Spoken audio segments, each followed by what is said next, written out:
Ce qui s'abîme doit être changé. C'est le thème du live que je vous propose aujourd'hui. Je suis enchantée de vous retrouver pour cette nouvelle thématique. Nous sommes sur les 3 réseaux, Instagram, Facebook, LinkedIn. Je vous invite à me manifester votre présence en me mettant un premier commentaire. Voilà, indiquez-moi qu'est-ce qui vous a motivé à m'écouter sur cette thématique. Bien sûr, je vais vous parler, mais je vais aussi vous inviter à participer. Voilà, ce sera un échange. J'aime beaucoup que nous puissions nous enrichir d'exemples, de témoignages qui nous permettent de mieux comprendre ce qui se passe dans nos vies. Ce qui s'abîme doit être changé. Et oui, il y a un temps pour tout dans la vie, un temps pour créer de nouvelles façons de faire ou d'être, un temps pour s'organiser de manière à ce que ce soit facile, confortable, efficace, et puis un temps pour remettre en question. 3 étapes essentielles à enchaîner avec fluidité pour rester dans la vie. C'est ce que nous allons déployer aujourd'hui. Allez, indiquez-moi que vous êtes là. Bonjour Emmanuel, une fidèle. Je suis vraiment contente de te retrouver. Voilà, est-ce que tu peux déjà m'indiquer qu'est-ce qui t'a attiré dans ce titre un brin provocateur que j'ai proposé? Ah, je vois aussi que Gérard nous rejoint, un fidèle aussi. Allez, précisez-moi, qu'est-ce qui vous a attiré dans ce titre? Ce qui s'abîme doit être changé. Super, je vois que Sandra aussi est là. Le titre donnait envie d'en savoir plus. Eh oui, j'essaye de vous proposer un type accrocheur, comme on dit, et vous allez voir qu'on va s'éloigner de cette petite provocation pour aller élargir le sujet. Voilà, alors, ce qui s'abîme doit être changé. Sous-titre, il y a un temps pour tout. Voilà, 3 temps différents dans nos vies. Comment je vais aborder ça? Je vais aborder ça de manière structurée, comme j'en ai l'habitude. D'abord, une première partie un petit peu longue pour relativiser mon titre. Non, il ne s'agit pas de jeter sans discernement tout ce qui semble un petit peu moins nous plaire. Il s'agit bien au contraire de veiller à rester dans la vie et ça comporte un certain nombre d'exigences. Ça, ce sera ma première partie en 2 temps. Puis, nous viendrons sur cette idée qu'il y a un temps pour tout dans la vie, voilà, et que c'est important de passer avec fluidité d'une étape à l'autre, créer, organiser et se détacher. Voilà ma deuxième partie en 3 temps, créer, organiser, se détacher. Et puis, on conclura avec une invitation à laisser le changement se produire dans nos vies, là où peut-être on a tendance à freiner parce qu'on n'aime pas tant que ça le changement. Voilà ce que je vous propose.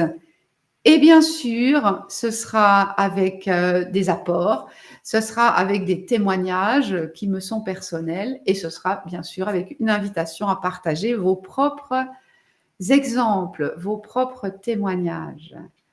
Alors, qui d'autre nous rejoint? Est-ce que vous arrivez aussi sur Instagram? Voilà. Facebook, LinkedIn, je vois que vous êtes déjà là. Super. Alors, Gérard, tu nous dis ce qui s'abîme doit être changé et différent que de parler d'échec. Ah, intéressant, Gérard, que tu fasses déjà cette distinction. Voilà, on n'est pas très à l'aise avec ce mot échec. Ça sonne un peu fin négative. Voilà. Emmanuel, je trouve que tes approches sont toujours intéressantes. Ah, merci Emmanuel. Tu me donnes un ticket. J'ai confiance et je participe. Merci beaucoup. Alors, mes sujets sont toujours des sujets qui, quand j'ai préparé cette rencontre, m'ont inspiré. Voilà. Alors, je ne me rappelle plus ce qui, à l'époque où j'ai choisi cette thématique, m'inspirait. Mais vous allez voir qu'aujourd'hui, cette thématique est vraiment d'actualité pour moi et j'espère qu'elle le sera pour vous, j'en suis sûre, si vous êtes là. Alors, Emmanuel, tout nous dit faire le choix de réparer ou de tourner la page. Ah, c'est très intéressant. On va voir, hein, qu'il ne s'agit pas de tout jeter, mais effectivement de discerner qu'est-ce qui est bon là, maintenant. Allez, on se lance. C'est parti. Ce qui s'abîme doit être changé. Je n'ai pas dit là que nous allons tout jeter sans discernement. Vous voyez, ce serait un petit peu la société de consommation aujourd'hui nous pousserait un petit peu dans ce sens-là. Voilà, ça s'abîme un peu, hop, on ne répare plus, on jette, il y a beaucoup mieux pour moins cher. Voilà. Ça, ce serait un petit peu une attitude d'enfant, vous voyez, qui laisse tomber ce qui l'instant d'avant le passionnait dans sa curiosité. Allez hop, on passe d'une chose à l'autre. Mais vous voyez, l'enfant, il est dans une période d'apprentissage et si ça fait sens pour lui, dans notre vie d'adulte, ce ne serait pas très raisonnable de tout jeter sans discernement. Voilà. Y compris, voilà, dès que je ne ressens plus autant de curiosité, d'excitation, de plaisir, eh bien, laisser tomber les relations, les personnes. Eh non, ça, ce serait pas cool. C'est d'ailleurs un peu une tendance qu'on voit quand même dans le champ relationnel et dans le champ du couple en particulier. Alors que quand on se lance dans une vie de couple, ça nous semble si précieux, cette idée qu'on pourrait vivre ça toute sa vie ensemble, et pourtant, on a tendance un petit peu à jeter. C'est un constat statistique. En septembre, il paraît, les chiffres le disent, qu'il y aurait beaucoup de séparations. Et oui, un peu comme après le Covid, vous savez, les gens avaient tellement eu de temps pour réfléchir, pour se rendre compte de ce qui était important pour eux, de ce qui fonctionnait plus ou moins bien ou mal. Voilà, il y a eu beaucoup de séparations, de nouveaux départs. Et il paraît que septembre, c'est un petit peu comme ça aussi. Peut-être que pendant l'été, on a eu le temps de réfléchir, peut-être qu'aussi, on a eu le temps d'expérimenter de nouvelles choses. Voilà. Bon, alors, sur cette thématique, tout de suite, je vous propose une autre façon de voir. C'est jeudi qui vient, jeudi 25 septembre, partout en France et même en visio, une soirée pour découvrir les clés d'un amour durable. Parce que oui, moi je trouve que ce serait dommage de se défaire de toute relation sous prétexte qu'elle ne serait plus enthousiasmante comme au début. Vous savez bien hein, que la relation amoureuse, c'est un début qui est boosté par les hormones. C'est pas pour ça que dès que ça s'abîme, il faut arrêter. Non, ça, ce serait une posture un petit peu trop rapide. Voilà, j'y ai cru, j'y crois plus. Être adulte, c'est se donner des moyens pour aller plus loin. Jeudi 25 septembre, partout en France, je vous mettrai en commentaire sous ce live le lien pour aller vous inscrire à cette soirée que je vous recommande chaudement. Allez, et vous, que vous arrive-t-il de jeter un peu trop vite sans peut-être prendre assez le temps de discerner? Est-ce que ça vous évoque des choses? Voilà. Qu'est-ce que vous auriez On s'éloigne du sujet du couple, hein, c'était un petit peu sérieux mon sujet, je vous ai donné ma recommandation. Mais dans d'autres champs de votre vie, est-ce que peut-être vous avez tendance à jeter un petit peu trop vite? Allez, c'est le moment des aveux, en toute légèreté entre nous, pour remarquer que oui, ça peut nous arriver et c'est OK. On est là pour constater et chercher comment peut-être faire autrement ensemble. Allez, je vous laisse un petit peu de temps. Qu'est-ce que peut-être vous jetez un peu vite? Voilà. Alors, je vois que vous êtes sur Facebook, sur LinkedIn, aussi nombreux les uns que les autres, même si vous n'avez pas tous manifesté votre présence. Qu'est-ce que vous auriez peut-être tendance, ou en tout cas vous vous posez la question, à jeter un peu vite, matériellement parlant, relationnellement parlant, intellectuellement parlant, vous voyez, des idées, on peut jeter un peu trop vite des idées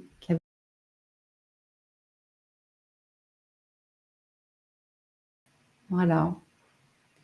On peut jeter un peu vite une nouvelle relation qui semblait prometteuse avec les voisins ou dans une association, et puis se dire que non, ça ne semble pas si facile. Vous voyez, on a vite fait d'interpréter des petits obstacles, des petits blocages, comme des soi-disant signes que ce ne serait pas pour nous.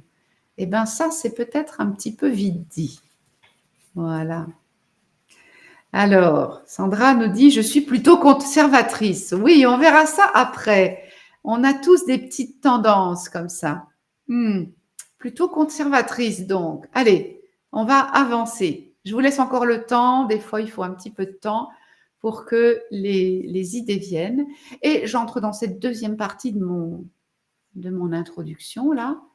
Non, il ne s'agit pas de tout jeter sans discernement. Mon propos aujourd'hui, ce sera au contraire de veiller à rester dans la vie. Parce qu'une vie d'adulte responsable, voilà, c'est veiller à s'engager autant que la vie a besoin qu'on s'engage pour réussir à nous déployer, à créer du nouveau, à avancer. Voyez, il faudrait pas se laisser prendre dans l'écueil du confort, de la passivité, de l'abandon de soi. Voyez, ça peut facilement nous guetter dans la vie, hein, au risque au bout d'un moment qu'on se rende compte qu'on est plutôt dans la survie que dans la vie. Or, la vie est mouvement. Elle a besoin, vous savez, c'est comme la métaphore du vélo, hein. Si on arrête de pédaler, on pourrait rapidement tomber. La vie, elle est de cet ordre-là. Elle a besoin qu'on reste en mouvement, voilà, qu'on reste sans cesse engagé dans ce choix de vivre vraiment. Et alors, ça va nous demander peut-être de dépasser le confort, d'être un peu plus actif, de nous rechoisir régulièrement. Voilà ce que c'est rester dans la vie. Alors, je pourrais vous donner un exemple.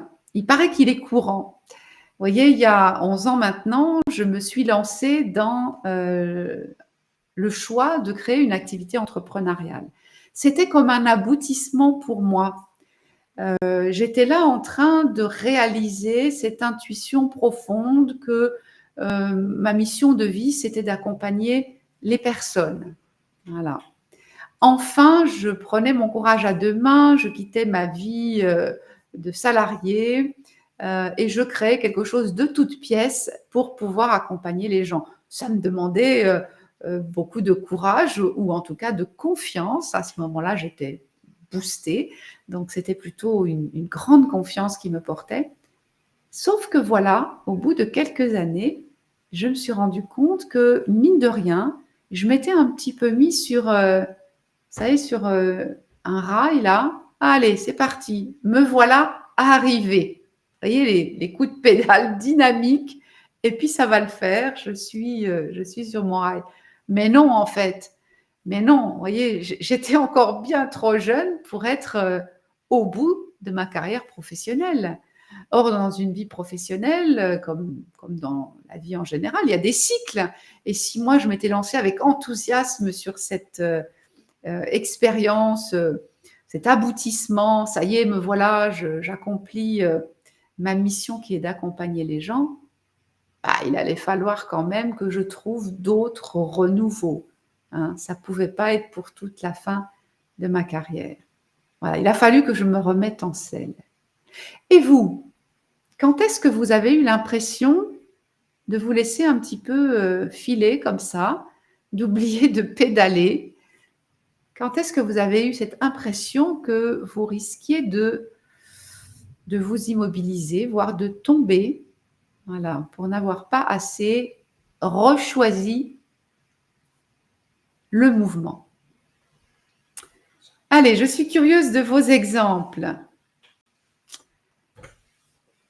Quand est-ce que vous avez pu vous rendre compte que vous étiez un petit peu dans le confort, dans une forme de passivité, peut-être d'abandon de vous-même? Vous voyez, je me rappelle encore m'être un petit peu bousculée moi-même après m'être entendue dire: «Oh ben les rêves, on n'est peut-être pas obligé de les réaliser. Peut-être que les connaître, c'est déjà pas mal». Vous voyez? Ça, c'était avant de me lancer dans mon aventure entrepreneuriale. Là, j'étais vraiment en train de négocier. Est-ce que je pourrais pas laisser tomber, hein? Est-ce que je pourrais pas me laisser tomber? Ce serait plus confortable. Mais non, ce jour-là, il y a eu un soubresaut. Et vous, est-ce que vous avez peut-être eu ce genre de petit soubresaut? Voilà, c'était un gros, hein. Voilà, c'était donc ma première partie. Quand je dis ce qui s'abîme doit être changé, c'est très sérieux, on va y venir, mais il ne s'agit aucunement de tout jeter sans discernement, de tout laisser tomber par confort, fainéantise, passivité, abandon de soi. Non, au contraire, on va y venir. Il s'agit d'une invitation à rester dans le mouvement de la vie. Et dans le mouvement de la vie, eh bien parfois, ce qui s'abîme doit être changé. Ça va toujours? Vous me suivez? Le programme vous intéresse? Alors on y va. On passe à cette deuxième partie. Dans la vie, il y a un temps pour tout. Un temps pour créer de nouvelles façons de faire ou d'être. Il y a un temps pour organiser de manière que ce soit facile, confortable, efficace. Et puis, il y a un temps pour remettre en question et effectivement se détacher. 3 étapes essentielles à enchaîner avec fluidité pour rester dans la vie. Et c'est vraiment ça que nous allons maintenant développer ensemble. Mais je vois qu'il y a un commentaire. Alors, Gérard, tu dis, après un début de retraite très active, il faut maintenant se relancer. Ah, c'est amusant comme tu écris ça. On pourrait croire que tu étais vraiment déjà dans le mouvement et en même temps tu dis, il faut quand même que je me remette en mouvement. Et oui, bien sûr, on peut avoir eu des idées pour son début de retraite, on peut avoir eu l'impression qu'il suffirait de, voilà. Et puis maintenant, peut-être que c'est le moment de faire un peu de tri, de regarder un petit peu ce que ça a donné et puis de discerner à nouveau à quoi ça va ressembler cette retraite, qu'est-ce que je veux faire de cette retraite. D'ailleurs, Gérard, la retraite, c'est qu'un cap, hein. Voilà, il y a le cap de la retraite et puis après, il y a toute une vie à vivre, hein. Bah oui, c'est encore très très long, donc il y a encore plusieurs cycles. Tu es d'accord avec ça, j'espère, hein? Voilà, c'est encore long. Il y aura plein de choses à vivre. Ok, alors, on y va pour mes 3 parties. Premier temps, dans la vie, il y a des temps pour créer. Un temps pour créer de nouvelles façons de faire ou d'être. Vous voyez, c'est des périodes de notre vie où on est très attiré par la nouveauté. On est poussé par le désir. On est très stimulé par la création. Voilà, c'est des moments un peu d'effervescence, plein d'énergie, très enthousiasmant, très excitant. Voilà, c'est très chouette. Je ne sais pas si vous vient des exemples. Voilà, moi je peux être très souvent comme ça dans une énergie pleine d'idées, pleine d'élan comme ça pour faire des choses nouvelles, créer. Voilà, Gérard, tu nous dis encore 60 ans de découverte. Ah, super, je vois que tu as prévu de vivre longtemps, plus que centenaire. Génial. Voilà, ça va te laisser le temps de belles périodes comme ça de création. Donc, un temps pour créer, c'est super. Mais attention, hein, on pourrait avoir aussi le risque d'être toujours dans la création. Voilà, de ne faire que créer. Et alors, ce serait un dysfonctionnement. Voilà. Ce serait une façon de ne pas aller plus loin que les idées. de ne pas aller plus loin que l'élan initial qui est tout feu, tout flamme, de ne pas accepter ce qui est là, de ne pas pleinement en profiter, de ne pas approfondir ce qu'on a créé. Ce serait aussi un symptôme de peut-être de peur de s'attacher. Voilà. Alors un exemple qui m'est propre, vous voyez, dans le champ du déploiement personnel, de l'épanouissement, c'est ma passion. Voilà, j'ai toujours envie d'aller plus loin. J'ai toujours d'autres idées de formation, d'objectifs personnels. Voilà. Et en même temps, il peut m'arriver de temps en temps de me rendre compte que du coup, j'ai pas vraiment le temps de la récolte. J'oublie un petit peu de me poser et d'apprécier pleinement, waouh, depuis le temps que je travaille sur moi, depuis que j'ai fait toutes ces démarches ces derniers temps, waouh, qu'est-ce que c'est bon, qu'est-ce qu'il y a du nouveau, qu'est-ce que ce serait intéressant d'en profiter pleinement. Voilà. Vous voyez, après ces temps d'élan, de création, il y a un autre temps qui arrive. Alors, Emmanuel nous dit, entrepreneuse, quand on est sur beaucoup de sujets en même temps, il faut aussi, voilà, ne pas se perdre et savoir se recentrer. Et oui, je me reconnais bien, Emmanuel, et je trouve que l'exemple est très proche de celui que je viens de donner. Moi, c'est entrepreneuse de mon épanouissement, voilà, ou entrepreneuse de sa boîte, hein, de son job. Et oui, c'est pas toujours que créer. De temps en temps, c'est important de se poser. Je vous donne un autre exemple encore. Vous voyez, moi, je suis très engagée associativement, par exemple, dans Vivre et aimer.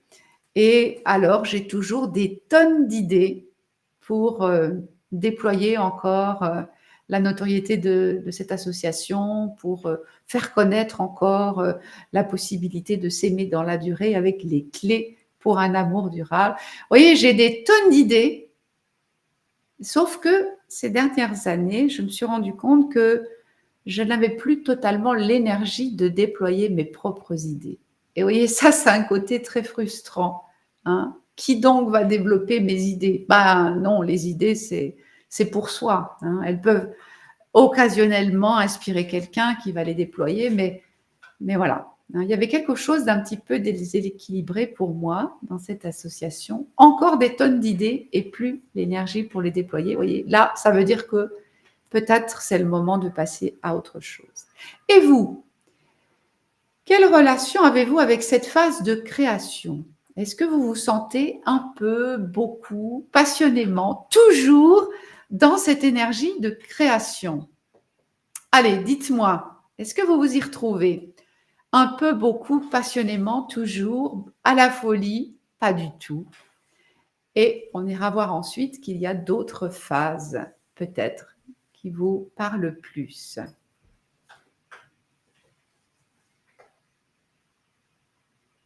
Alors on y va. Je prends vos commentaires en différé, le temps que ça vienne.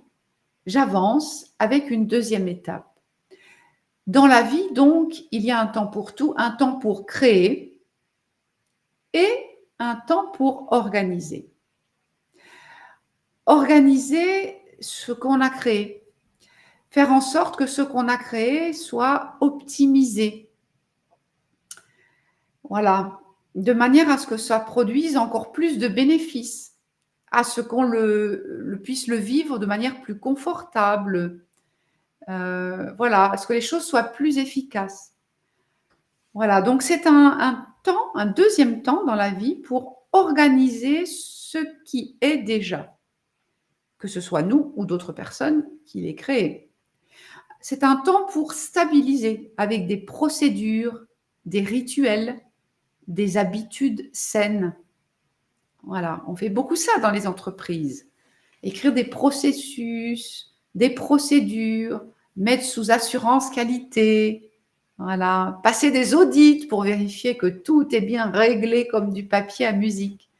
Voilà, ce deuxième temps organisé, c'est un temps pour profiter de ce qui est.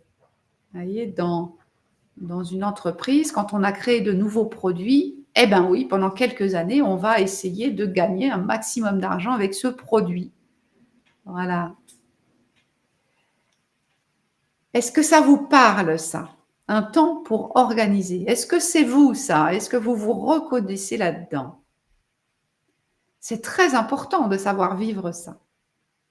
Et là encore, il y a un risque d'y séjourner trop longtemps, trop souvent, alors que ce n'est plus tout à fait le moment de rester dans cette phase d'organisation. Ce serait quoi le risque si on restait trop longtemps dans cette phase d'organisation? Eh bien, ça pourrait être à nouveau une fuite.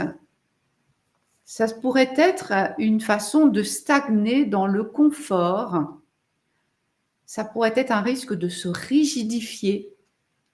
Ça pourrait manifester la peur d'aller vers du nouveau, du renouveau. Voilà. Alors, je vous donne un exemple. Vous voyez, personnellement, je suis très engagée pour communiquer sous diverses formes, comme là, ici, dans ce live, ou sur les réseaux sociaux, ou avec ma newsletter. Et alors, j'ai vraiment conscience du temps, de l'investissement que ça représente, de faire tout ça, de créer tous ces contenus, de créer aussi ces nouvelles façons de communiquer.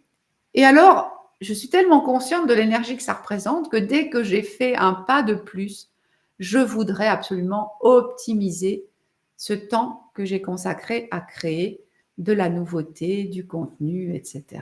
Voilà. Et alors, je vais passer beaucoup, beaucoup de temps. Vous voyez, par exemple, ce live à en extraire des petites vidéos pour pouvoir attirer d'autres personnes avec ce contenu de qualité. Je vais passer beaucoup de temps à, par exemple, reprendre cette thématique pour faire un billet de blog parce qu'il y a des gens qui préfèrent me lire plutôt que de m'écouter. Voilà, je peux passer comme ça beaucoup, beaucoup de temps à optimiser. Et puis, dès que j'ai découvert que c'était mieux de faire comme ci que comme ce que je faisais avant, alors je vais avoir envie de tout reprendre dans ma communication, de changer les anciens billets de blog, les anciens, les anciens replays, vous voyez. Voilà. Et là, je me dis, oup, oup, oup, oup, oup, hé, Paul, est-ce que tu ne serais pas en train d'organiser à l'excès? Est-ce que ce ne serait pas un peu trop? Vous voyez, c'est une belle question, ça. Voilà. Parce que oui, ça me prend beaucoup, beaucoup, beaucoup de temps. Ça pourrait presque aller jusqu'à me gâcher mes bonnes idées, me gâcher mes progrès, vous voyez, parce que ça me fait une quantité de travail après ça. Surtout, ça peut me prendre tellement de temps que ça peut un peu m'éloigner de ma spontanéité. Parce que c'est quand je suis dans la spontanéité que ma communication, elle est vraiment encore plus intéressante. J'ai plein de signes qui me le montrent. Bien sûr que c'est super, que je valorise tout ce que je fais. J'ai aussi des signes qui me le disent. Mais ma spontanéité, c'est encore plus important. Et vous, quelle relation vous entretenez avec cette étape naturelle dans notre vie d'organisation? Est-ce que vous êtes organisation un peu, beaucoup, passionnément, à la folie, beaucoup trop, ou pas du tout? Hein? Et quels sont vos exemples? Alors, je vois que Noël est arrivé. Je suis vraiment contente, Noël, que tu sois là. On en est à la deuxième étape, pardon, dans la vie pour rester comme sur notre vélo, toujours en mouvement. C'est important. Il y a un temps pour tout, parfois de créer, et on en est à la deuxième étape, parfois d'organiser. Et si on reste trop longtemps dans chacune de ces étapes, on pourrait tomber de notre vélo. Alors, quels sont vos exemples, votre rapport à l'organisation? Sandra, tout à l'heure, tu disais, je ne me détache pas facilement. Alors, est-ce que donc tu organises beaucoup? Est-ce que tu restes longtemps dans cette phase d'optimisation? Dis-nous ce qu'il en est. Voilà. Et toi, Gérard, qui était tout feu, tout flamme dans beaucoup d'actions au démarrage de la retraite. Comment c'est là? Est-ce que tu serais dans une phase d'organisation par rapport à un certain nombre de pistes que tu as ouvertes ou pas? Voilà, je suis curieuse de vous lire. Et je passe en même temps à la suite. Donc, pour rester dans le mouvement, comme sur notre vélo, pour ne pas tomber, il est important par moment de créer, phase de création, beaucoup d'énergie, c'est très enthousiasmant. Il est important par moment plutôt de nous poser, d'organiser, d'optimiser, de profiter. Et par moment, il est important de passer à la troisième étape, se détacher. Waouh! Alors ça, c'est une étape qui peut un peu faire peur à certains, à beaucoup. Mais effectivement, dans la vie, il y a des moments où il faut reconnaître que les choses s'abîment. C'est la fin de quelque chose, semble-t-il. Ça nous plaît moins, ça marche moins bien, ça ne donne plus de jus. Il y a des moments où c'est le moment de lâcher prise. C'était bien et apparemment, ce n'est plus ça. Il y a des moments où il semble intéressant de laisser du changement se produire. Waouh, ça c'est pas facile. Ça s'appelle détachement et c'est pas facile de se détacher pour la plupart d'entre nous. C'est un petit peu comme une petite mort. On n'aime pas trop ça. On aimerait bien garder tout ce qu'on a aimé. Hein, voilà. Et pourtant, ça va être aussi très important. Alors, je prends quand même tout de suite le contre-pied. Il se pourrait aussi que parmi vous, il y ait des gens qui aiment beaucoup se détacher, qui soient très, très souvent dans le détachement. Et alors là, ce serait aussi un dysfonctionnement. Vous voyez, ce serait aussi une fuite. Comme si on ne pouvait pas s'empêcher de tout laisser derrière soi. Ce serait un peu une façon de tout détruire pour faire toujours du neuf. Voyez, alors que dans les étapes précédentes, avant de se détacher, il y avait de la construction, il y avait de la progression, il y avait de l'évolution. Se détacher tout le temps trop vite, ça serait un peu aller contre cette évolution qui nécessite du temps. Ce serait tout bonnement une peur de la vie, hein, une peur de s'attacher, de vivre des choses de manière trop intense, trop pleine et entière. Voilà. C'est aussi un risque de se détacher trop souvent. Le détachement trop souvent que j'évoquais au début, peut-être, pour les couples aujourd'hui, on ne s'attache pas et on se détache très vite. Voilà. Alors, je prends vos exemples. Ah, bonjour Anne, je découvre que tu es là. Alors, tu nous dis, je crée un nouveau poste dans mon entreprise. Super. Voilà, mais je dois m'organiser. C'est pas évident. Eh oui, il suffit pas de créer là. Maintenant, il faut que ça roule. Il faut que ça rentabilise. Voilà. Noël aussi, tu dis, je sais que je donne le meilleur dans ma spontanéité, voilà, comme moi. Et ça ne peut pas être que de la spontanéité. Voilà. Toi, tu te rends compte que tu as peut-être un petit peu de mal à organiser, stabiliser, rentabiliser, apprécier peut-être simplement. Hein. Pour les gens qui aiment beaucoup être dans la création, cette phase d'organisation, ça peut sembler un peu raplapla, un peu tristounet, un peu pas vivant. Et pourtant, si, ça fait partie de la vie. Hein. Vous voyez, ce serait comme apprendre à faire du vélo et ne pas faire du vélo. Apprendre tout de suite après à faire du parachute et je ne sais quoi encore. Ben non, faire du vélo, ça peut quand même être super. Alors, Gérard, qu'est-ce que tu nous dis? Il y a aussi du changement extérieur. Ah, et oui, parfois c'est l'extérieur qui nous pousse à nous détacher.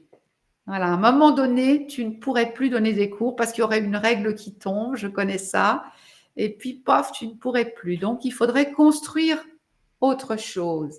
Et pour l'instant, ça patine, tu nous dis. Et peut-être qu'il faut passer par l'étape du détachement avant de voir émerger de nouvelles idées. Ça, ah oui, ça en Gestalt, on est très attentif à ça. On ne peut pas vivre les étapes plus vite que la musique. Il y a une mélodie à respecter, il y a un sens pour les choses. Alors Sandra, tu nous dis, pas très douée pour l'organisation non plus.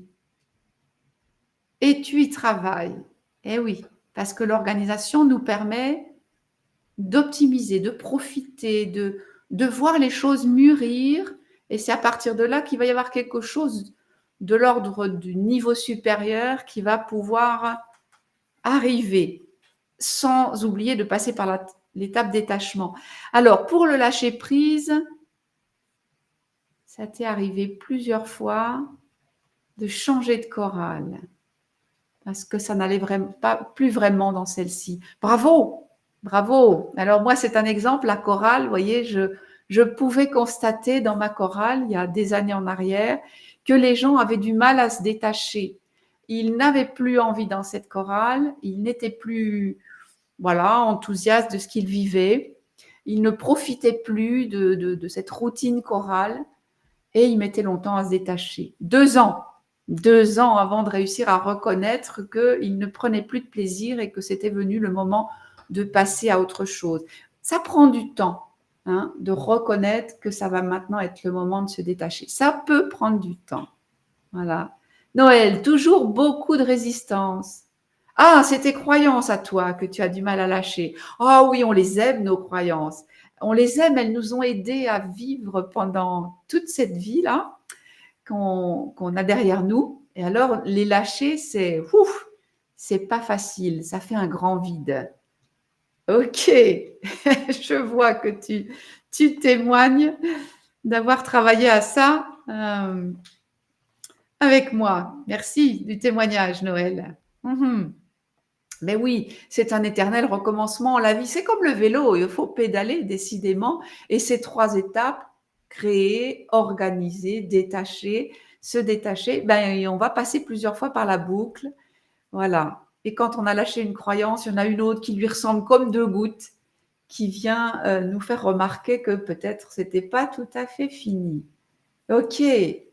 Alors, je vous donne un exemple de détachement. Ben moi aussi, je trouve que c'est pas si facile de se détacher. Je vous ai donné d'exemples des personnes que je voyais dans ma chorale qui mettaient beaucoup de temps à reconnaître qu'ils n'avaient plus envie d'être là. Et nous, on s'impatientait de les voir partir parce qu'ils gâchaient un peu l'ambiance avec leur plus envie d'être là. Voyez. Mais je vais vous donner un autre exemple qui est vraiment d'actualité pour moi. C'était hier soir dans une réunion de mon association Vivre et Aimer, de notre association Vivre et Aimer, puisque Stéphane et moi, on y est engagés en couple. Voilà, hier, on a dit, eh bien, c'est fini, on va vous laisser continuer sans nous, vous, les animateurs de Lorraine, de l'association Vivre et Aimer.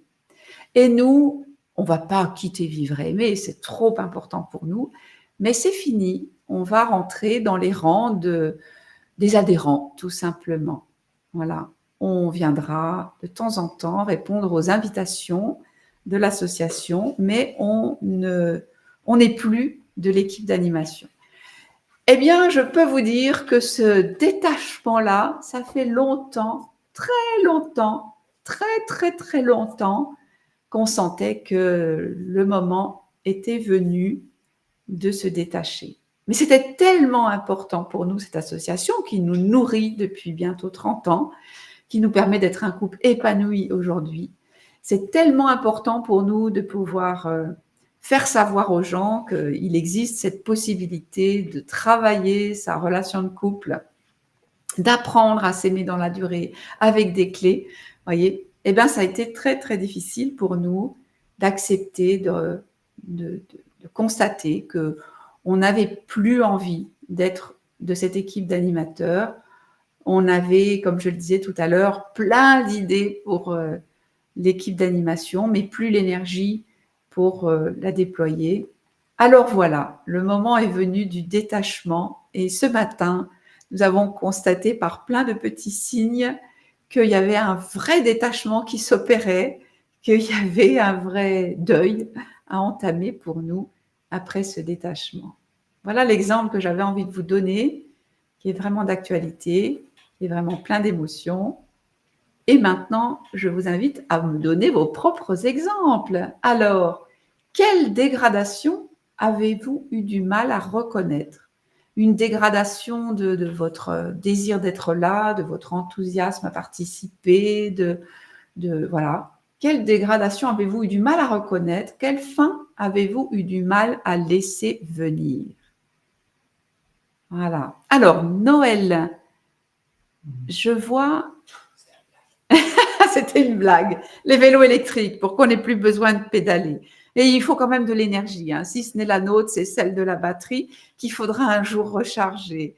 Voilà. Alors, vous, qu'est-ce que c'est ces fins que vous avez eu du mal à voir venir? Je parlais des choristes qui avaient du mal à reconnaître qu'ils n'avaient plus envie d'être là. Je viens de vous parler de mon association.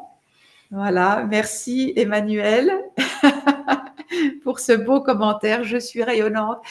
Eh bien, pour rayonner, je dois me détacher de temps en temps. Merci de me témoigner que même s'il y a un deuil aujourd'hui qui commence, je suis rayonnante. Et oui, parce que notre vie est multiple. Hein. On a plein de choses qui se vivent en même temps. Voilà, même si je me détache, c'est un début qui s'opère. C'est tout sûr. Alors, allez, qu'est-ce que vous avez eu du mal à laisser partir, à accepter que c'était venu le moment de le laisser partir? Allez, je ne sais pas si vous êtes concernés ici aujourd'hui qui m'écoutez, mais vous voyez, j'accompagne moi beaucoup de personnes qui ont besoin de passer par un burn-out. Je le dis comme ça, c'est un peu dur, hein, mais je le constate avec elles quand je les accompagne, qui ont eu besoin de passer par un burn-out pour reconnaître qu'il y avait quelque chose dans leur vie professionnelle qui s'abîmait et qui devait être changé. Ce n'est pas d'ailleurs toujours professionnel. Vous voyez, j'ai déjà eu aussi une étudiante qui a eu besoin de passer par une sorte d'effondrement pour reconnaître qu'il y avait quelque chose qui s'abîmait, qui n'était plus juste dans sa vie. Voilà. Ah, Noël nous propose un exemple, un bel exemple. Les enfants quand ils grandissent. Eh oui. Alors déjà, il y a l'adolescence, hein, où la relation s'abîme. Hein. C'est long, là, ça nous prépare. Hein, la relation s'abîme. C'est plus la belle relation qu'on avait avec nos enfants. Alors, ils sont en train de se préparer à nous quitter, mine de rien, et ils nous invitent, nous aussi, à nous préparer. On ne va pas rester soudés, fusionnels avec nos enfants comme on l'a été pendant l'enfance. Ça va s'abîmer, c'est en train de s'abîmer et il va y avoir un détachement à opérer. Alors, si le détachement peut s'opérer après, quand l'adolescence est passée et qu'on a réussi à sauvegarder les meubles, là, hein, si ça ne se défait pas dans la violence, c'est beaucoup plus cool. Mais oui, à un moment donné, on aura à se détacher de nos enfants. Super. Alors, Sandra, tu nous dis, j'ai eu du mal à reconnaître que je n'avais plus la foi dans ma profession, dans mon job salarié. Et je suis passée par le burn-out. Eh oui, c'est courageux, Sandra, hein, de le reconnaître. C'est courageux, surtout quand on n'a pas encore tout à fait construit la suite. Mais cette étape de détachement, on ne peut pas y couper. Il y a comme un espèce de vide là. Hein. Voilà. Anne, tu nous dis, Je me disais bien que quelque chose avait changé pour toi. Qu'est-ce qui a changé, Anne? Alors, Noël, tu nous dis, oui, le burn-out, c'est aussi ça, comme si c'était le passage obligé pour nous donner une leçon. Alors, on ne va pas dire ça aux gens qui sont en train de flancher, hein, parce que ça, ce ne serait pas cool, ce serait violent, ce serait pas forcément constructif. Mais pour nous, moi, je dis nous, je parle de mes clients, je ne suis pas vraiment passée par ce genre de choses, moi, mais j'ai vécu d'autres choses qui s'apparentent. Hein. Oui, parfois, il y a besoin qu'on passe par quelque chose de vraiment douloureux. Il y a besoin que notre corps s'en mêle, que notre psychisme s'en mêle, hein, et nous passe des signaux très forts pour qu'on comprenne qu'il va falloir se détacher. Anne, tu nous livres un beau témoignage. J'ai eu du mal à accepter que mon mariage, voilà, il ne tenait plus. Hein. J'ai du mal à accepter qu'il allait falloir se détacher. Bien sûr, c'est douloureux. Et comme le disait Gérard tout à l'heure, parfois c'est à nous qu'il va falloir faire ce pas de reconnaître que voilà, que quelque chose est abîmé, que c'est le moment de passer à autre chose. Parfois c'est l'extérieur qui va nous le manifester, parfois c'est notre corps ou notre psychisme qui va nous donner un signal très fort. Voilà. Alors mon propos aujourd'hui, c'est de nous encourager à regarder cette étape du détachement comme une étape saine, une étape normale, la troisième étape du processus création, organisation, détachement. Vous savez, il y a des gens qui ont suffisamment de recul et qui disent, moi, dans ma vie, je fais un changement tous les 7 ans ou tous les 4 ans. On n'a pas tous le même rythme. Voilà. Il semble que 7 ans, ce soit une durée assez intéressante en général. Voilà. Ça fait partie de la vie de se détacher. Et ce n'est pas, comme le disait Gérard tout à l'heure, un échec, un aveu de faiblesse, un renoncement, un manque de courage. Vous voyez, on pourrait qualifier avec des tas de mots pas cool cette étape de fin, cette étape pas très facile à vivre, qui nous laisse un peu dans le vide. Et mon propos aujourd'hui, encore une fois, c'est d'observer que c'est normal, que ça fait partie du cycle et que si je ne vis pas cette étape-là, je ne peux pas aller vers la suite. Voilà. Ou alors, je crois que j'y vais, mais il y a quelque chose qui reste coincé quelque part et qui reviendra. Vous voyez, c'est comme ces personnes que j'accompagne dans mon cabinet sur des deuils qu'elles n'ont pas faites 20 ou 30 ans auparavant. Elles ont eu l'impression de passer à la suite, mais en fait, pas complètement. Hein. C'était une espèce de déni. Voilà. Et quand ce deuil est finalement fait, même 10, 20 ou 30 ans après, alors ça permet vraiment de passer à la suite. Vraiment. Alors, c'est magnifique tous ces exemples que vous avez donnés. Je vois que cette étape du détachement, elle n'est pas facile. Elle a pu vous mettre en difficulté. Et en même temps, c'est une très, très belle étape dans laquelle on peut avoir à vivre vraiment un processus de deuil. Hein. Alors, détachement et deuil, vous voyez, je fais la différence. Hein. Reconnaître qu'il va falloir que je fasse une croix sur mon mariage, ça, c'est une chose hein, qui peut prendre beaucoup, beaucoup de temps. Voilà. Il peut nous retenir.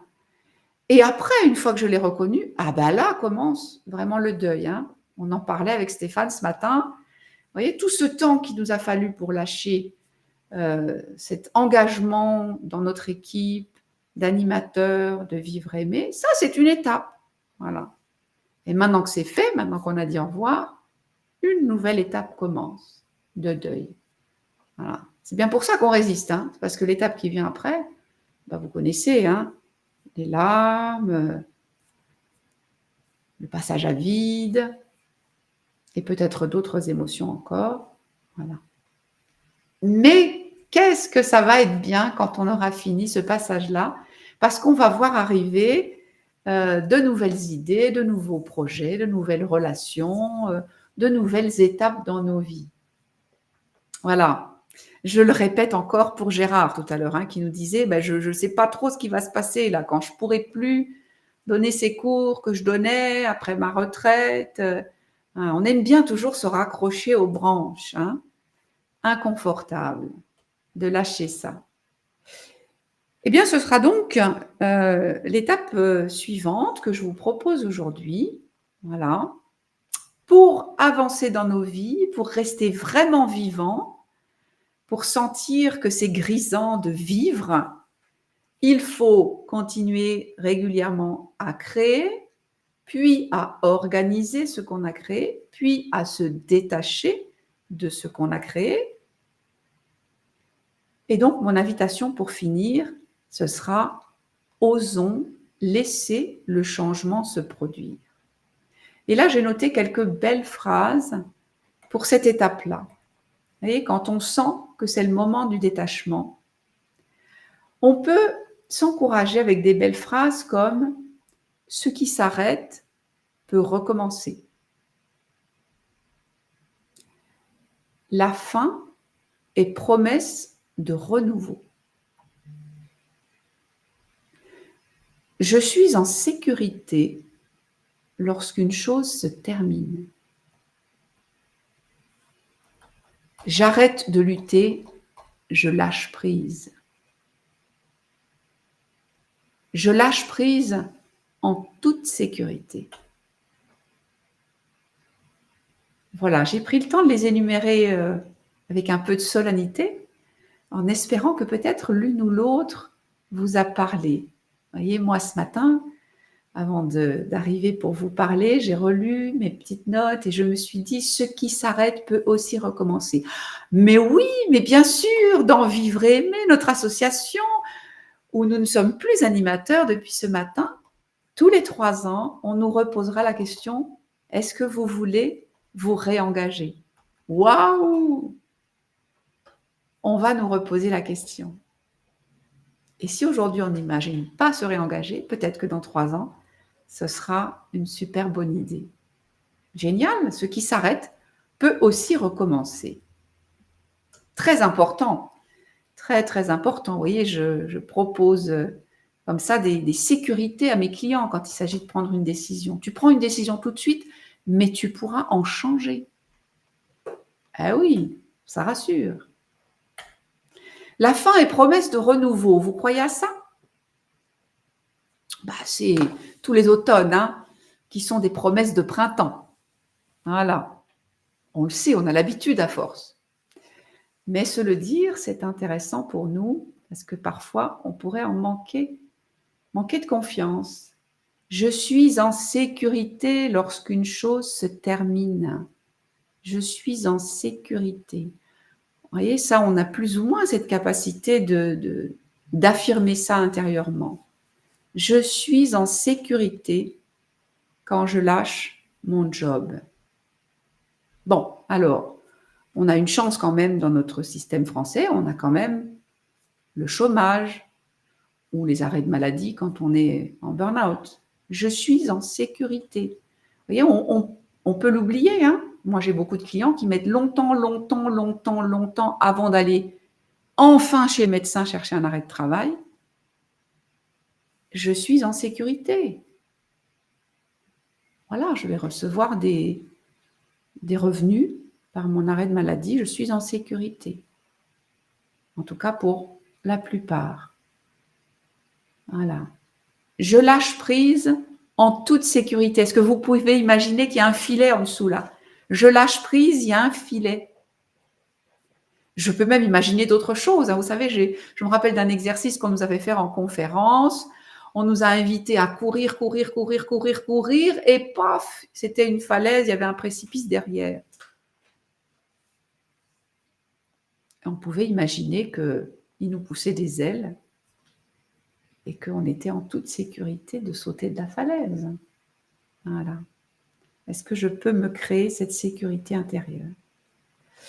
Voilà les amis, écoutez, j'espère que ces belles phrases vous ont inspiré, qu'elles vont vous aider, si c'est le moment, en ce moment, de vous détacher de quelque chose, qu'elles vont vous aider à franchir cette étape. Vous savez que j'ai toujours plaisir à continuer les échanges en dessous de ce live par différents commentaires. Vous pourrez aussi me réécouter si vous avez raté le début. Je vous remets ça sur les réseaux sociaux sans tarder. On en discute. Vous connaissez mon numéro de téléphone, mon adresse mail. Vous avez de quoi prendre rendez-vous. Ce sera avec plaisir. Voilà. Et moi, je vous dis à bientôt pour un prochain sujet dans un mois. Si vous avez des idées, vous pouvez me les souffler. Jusqu'à maintenant, c'est toujours moi qui ai eu l'inspiration. Mais pourquoi pas vous maintenant, hein? Peut-être qu'il y a un sujet que vous avez envie de me souffler pour le mois prochain. À très bientôt. Au revoir.